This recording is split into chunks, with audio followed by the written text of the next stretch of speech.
Growing your own usually means moving to the country, plowing the fields, cultivating the crops, harvesting the bounty for your table. But these days, more people are turning to their own backyards to create urban farms. One Southern California family is at the forefront of that movement.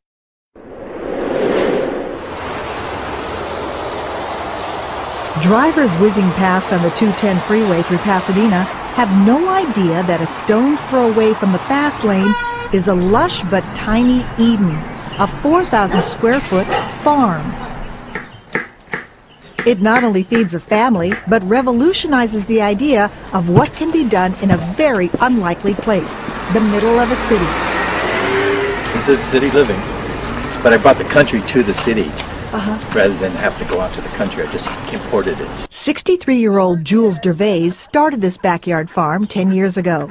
It's a deliberate throwback to the storied days of self-reliant rural America.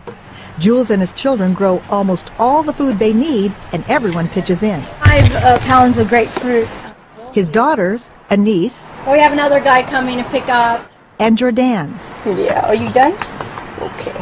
And his son, Justin. Their produce is organic, and their animals are, well, friendlier than average. Say hi. Say hi.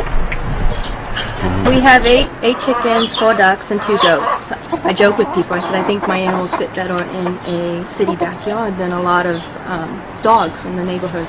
The ducks and chickens lay thousands of eggs a year and keep the bugs in check. And they really made the dynamics of the urban homestead much more sustainable. Sustainable and dense. On their 4,000 square feet, they raise 400 varieties of vegetables, fruits, and edible flowers. 6,000 pounds a year, enough to feed themselves with plenty left over. And with the current passion at high-end restaurants for local, pesticide-free produce, chefs are literally beating a path to their door. Hi, hello, good. How are you doing? So we have your order for today. Oh, wonderful. And then I'll get your sorrel here. Stuff is really good. So what are you going to do with the sorrel?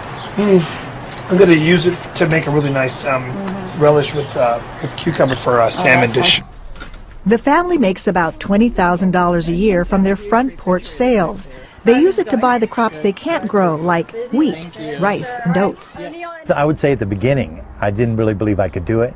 I had some doubts because I kept thinking, this place is too small. There's no way that we're going to be able to feed ourselves. Plus, I never thought we could even grow the vegetables for the market.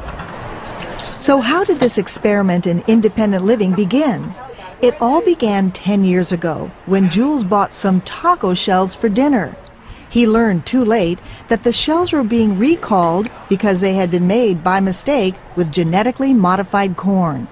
When I thought about putting this food in my children's mouth, and they were depending on me to give them good stuff. I mean, they'll take whatever any child would take what a parent hands them. They'll say, this comes from my mom or dad. And I couldn't afford to be in that position of giving them bad stuff. Now, a decade later, this radical foodie has succeeded in going off the grid. He calls his lifestyle the path to freedom. And what did the family think of that whole approach? They thought it was strange. They thought it was. My daughter wouldn't come out of the front yard and visit with her friends because they said, "What's up with your dad?" They wanted to know what was going on because I was making some radical changes here. The Dervais have no ugly commute. They avoid office politics and will never get fired. But their jobs are way more than 9 to 5. I need the help, all the help I can get, and it's my family that, like in the old days, the farmer's family made the difference. Jordan takes care of the animals. A joke for them, we call them pet organic composting machines. Justin is in charge of making sure they get the most out of every square foot of soil. And sometimes the results are extraordinary. You actually grew this? Yeah, it's like a little pumpkin, but it's very long. Just slightly. Slightly.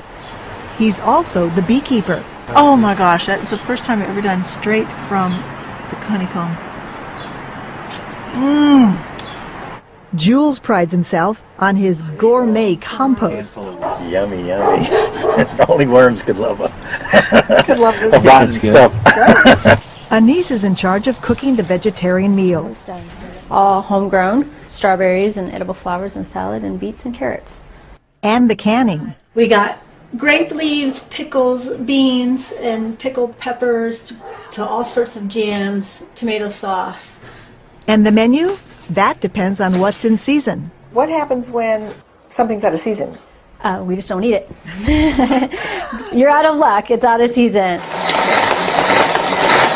There are no microwave ovens in this kitchen, and no Cuisinarts either.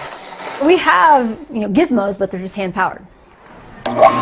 What little electricity they use is generated by these solar panels. How much is your electricity bill? Well, it's running about high as $12 a month. $12 a month for everything here. Yeah. They spend even less on gas. This is their biodiesel brewing station. So this is just used grease from restaurants. Yeah, they use it to fry onion rings, french fries, anything you would fry. And you get it free? Yeah, free and delivered on our doorstep. The gasoline station is self-serve. It hasn't always been easy. Justin remembers the year that frost wiped out a crop. Another year, it was a destructive insect. And recently, they've noticed a new challenge, climate change.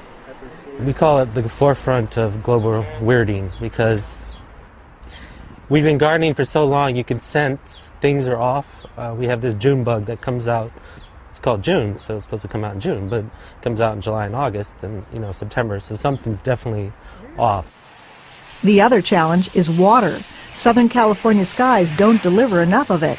So Jules keeps the water bill down with this ancient form of irrigation. That's a clay pot irrigation. So it's buried under there. It's buried, usually up to the throat here, and then all you do is fill it up, and the water weeps through the poor skin, through the clay, and you get the water where the plants need it at the root zone. Plants take the water as needed. So simple. Just so simple. It's 5 o'clock, dinner time, the time when it all pays off. Is it going to be inside or outside? The Dervays are the ultimate locavores. Their food traveled a whole 100 feet from the field to the table. They all say they love urban homesteading and can't imagine living a typical consumer-driven life. But there's one thing they would like. My plans are to have Homesteadville, which is What's Homesteadville? a village of all homesteads to start with. My family will be there. They'll have their homesteads. Their extended family will be there, and people that want to live this lifestyle will be there. At the end of the day, some not-so-back-to-nature activity. Visits to their websites have grown dramatically. They get about 6 million hits a month from others interested in this grow-it-yourself revolution. Growing food yourself is a dangerous act because you're in danger of becoming free. We're all in the same boat, on the same planet, and there are people now asking deep questions about the future of the planet. And they're willing to do this. They're willing to take a risk. It's a risk that has paid off for Jules and is blazing a trail for others.